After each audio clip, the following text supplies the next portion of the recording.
Hey everyone, it's Ivan, kitbadger.com, here with another episode in our firearms ownership series, and today we're going to talk about how to grip and shoulder your rifle. There are in fact a number of different ways to hold and shoulder your rifle. I will show you a way, not the way, but when we look at kind of concepts and principles, what are we looking to accomplish? One, we want to maintain positive control of our rifle, so we know where it is pointed. We do not want to drop it. We also want to hold it in such a way that we have access to all of our controls, be it on the right side or the left side of the rifle.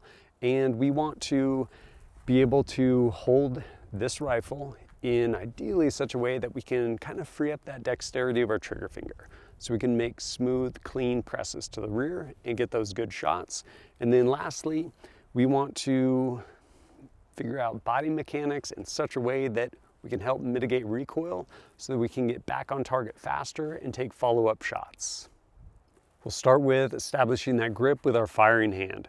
We want to grab high up on a pistol grip of our rifle, and we want to kind of make this motion with our hand. What that's going to do is give us a really firm grip, and at the same time it's going to push the webbing of our hand high up here. So I'm going to grab here and I'm going to make this motion. It's going to push my hand high up there, and then I'm going to keep my finger straight and off the trigger, at which point I now have a good grip with that firing hand, and I can still manage all of my different controls on the right or left side of this rifle. Before we can shoulder this, we may need to adjust our stock. If you have a fixed stock, it's probably a non-issue because you get what you get. But most rifles have an adjustable stock, usually about 6 different positions through here, this being collapsed all the way in, and they adjust the length of pull, which is the reference from the very end of your buttstock to the trigger, that distance. For me, I'm going to go ahead and pull this out to probably about right there. And if you're looking for a stepping off point, establish that good grip on your rifle and bring it into the crook of your arm. Stock coming to right there, that's probably a good place to start. Once we have our stock adjusted, we're going to go ahead and shoulder our rifle. We'll worry about this support hand in a moment, but for right now, where are we going to put this? Well, we could put it down here, down like in the pocket of our shoulder, which is really good for mitigating recoil, but if we want to try and use as sights, creates a problem. Conversely, if we're like, you know what, I don't want to have to crane my neck, I'm going to put this up here, that's way easier.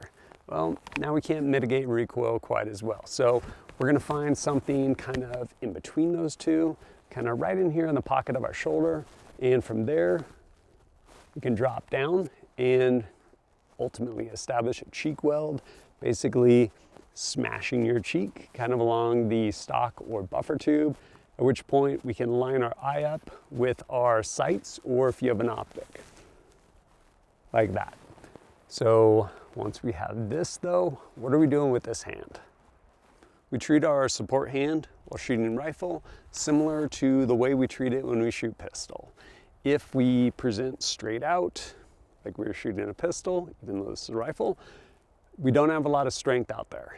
And in addition to that, it's not a very mechanically advantaged position. As we come back, we get into a stronger position. Same with when we're shooting pistol, allowing us to absorb recoil, and it's just stronger, being able to kind of clamp the heels of our hands together. So if maybe I keep my support hand there, just bring the gun back, now I have the position for my support hand. As far as the where exactly we're going to grab the handguard, part of it's dependent on our actual rifle, i.e. do we have really long handguards, do we have a short little handguard, maybe do we have a vertical grip, some other weapon attachments, lights, something along those lines that we need to grab around, work around, but we're going to find kind of that sweet spot for us, and ideally we're going to point our thumb forward, wrap our other hands around, and at that point we can pull this rifle back into the pocket of our shoulder. The reason we want to pull this rifle back into our shoulder with our support hand is because we can create a nice stable position, at which point we don't need as much tension on this hand. If we're doing something where we are manipulating this rifle, yes, we're holding onto it, We do not want to drop it. We have positive control. But when it comes to that very delicate task of pulling that trigger to the rear, pressing it back, we don't want a bunch of tension in this hand.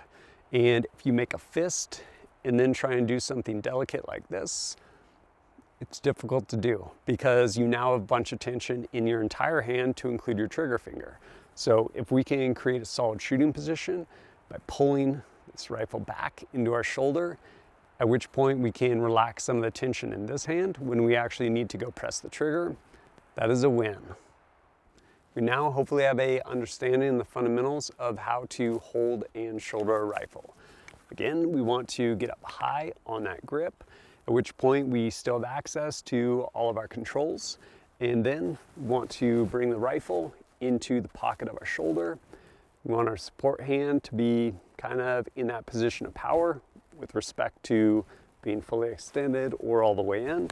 And then want to point that thumb, pull this back in towards us, at which point we can create a solid shooting position and help mitigate recoil. Please join me next time as we continue our journey in firearms ownership. And as always, thanks for joining us at kitbadger.com. Look forward to seeing you next time.